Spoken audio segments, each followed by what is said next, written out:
Hi, I'm Chef John with the Community Kitchen here at Food Bank of the Rockies. When we're coming up to the holidays, I wanted to take some time to share a few recipes for Thanksgiving dinner. So I'm going to start off with a different way of making the stuffing for this year. We're going to do it as a bread pudding instead of a traditional stuffing that's made on the stove, or what you actually put inside of a turkey when you're roasting it. So we're going to make this so I can make the whole prep a day ahead, and then when it's time to cook, it's just putting it into the oven. So the first thing we need to do is get our bread ready for this process. I'm gonna end up with my Tolero rolls and all my bread. I'm just gonna cut them up into nice big chunks. I actually like two different styles of bread. I have some Tolero roll, and I also use some baguette as well. I'm gonna make sure I try and keep the integrity of the inside of it. I don't want that inside of the bread to get really like smashed or broken up. So I cut little slices, always using the crust as a way of holding it together. So if I move this over, you can see that by cutting this way, the crust is holding the bread up a little bit, and I have a little bit more texture being saved than trying to just hammer through it. All of this is going to be useful. I want the crusty parts, I want the soft parts, I want that extra textures inside of my product. Now that all my bread is cut, I'm going to try and get it seasoned. Inside the herbs is equal parts thyme, rosemary, oregano, dill, and dried parsley. So it's a whole lot that's going on there. Put a little bit of oil in, and we're going to add a little more than that. This is just to give me a base. Take my bread. All I'm going to do is just take this and start tossing it up. We got everything covered. I see a little bit of shine on a lot of the crusts. That's lovely.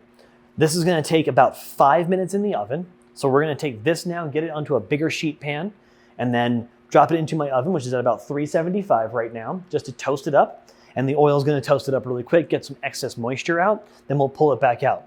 Like other bread puddings, we're going to need a liquid that goes with this. And so some large eggs. I'm probably going to get about 3 large eggs out of here. Get my vegetable stock in here. I'm going to put a little bit in. Just use a whisk and then little small motions. I don't need to have crazy big long motions, but just a little bit. There we go. That's a good texture. I'm going to get the rest of my liquid in. I've got a little bit of that viscousness, and so now I have something that's a little bit thick, and I like that idea that it's just a little bit thick when I pull it out. That means it's going to be custardy when it's cooked. It's not going to end up being watery. I'm not going to get soggy bread out of it, but I will have something that's going to bind and thick and give me something that's soft, still has the chew from the crusty breads and the denser baguette, but will have that nice kind of custardy creaminess that you get from the softer breads. And then I love using just a little bit of fresh sage. You don't need too much of it. It is a very powerful herb, so you don't want to go too crazy with this. And what we're going to do is what we call chiffonade. And so I'm actually going to take these leaves and stack them. And I'm going to try and get some little thin strings or little thin strips cut out of these herbs. So I'm going to take this and then just roll it in on itself. Once I get a roll, I can put it down, grab my knife, and then just very gently cut thin strips. The smell of this, really, really strong, very pungent, so that's nice. It is what I want. It is strong, fresh sage. The walnuts have been toasted, so the oils are a little bit bright. And we have our egg and vegetable broth mixture. So I'm gonna go get that bread really quick.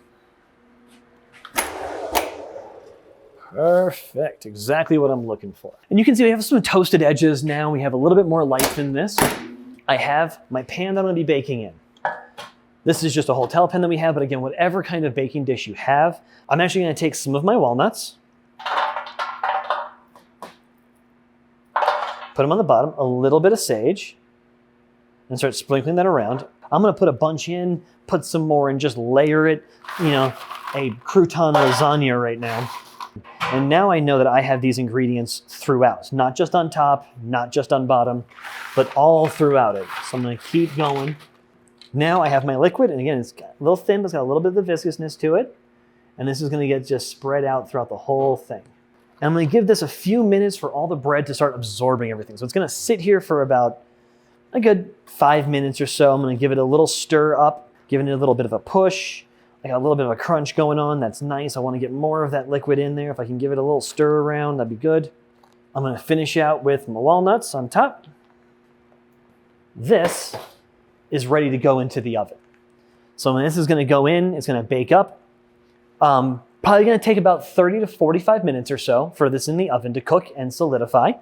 I'm gonna let the top brown, a little bit of crustiness on top is beautiful. The soft underneath is gonna be what I'm looking for. If I do start seeing too much browning on it, I'm gonna check in about 15 minutes or so.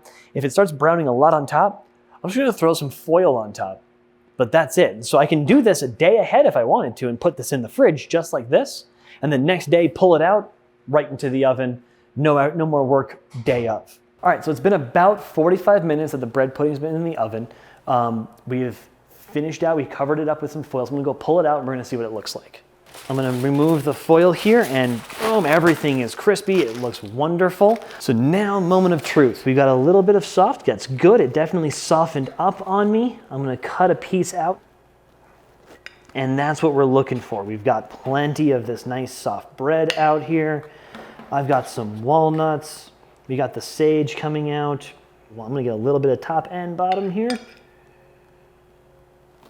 Wonderful. Gonna be really hot. So now I have, again, that stock flavor coming through. I can taste everything there. The herbs, really strong. A little bit of crunch, but a lot of that nice soft stuffing texture that we like a lot. Thank you so much for joining. I hope you tried this at home. I hope you play around any kind of flavors you can put with this, because in the end, it's just bread with a little bit of egg and stock. All the other stuff I added to it was just because I like that. So play, experiment, see what you have, find your options that you like, and keep exploring with your meals. Thank you so much.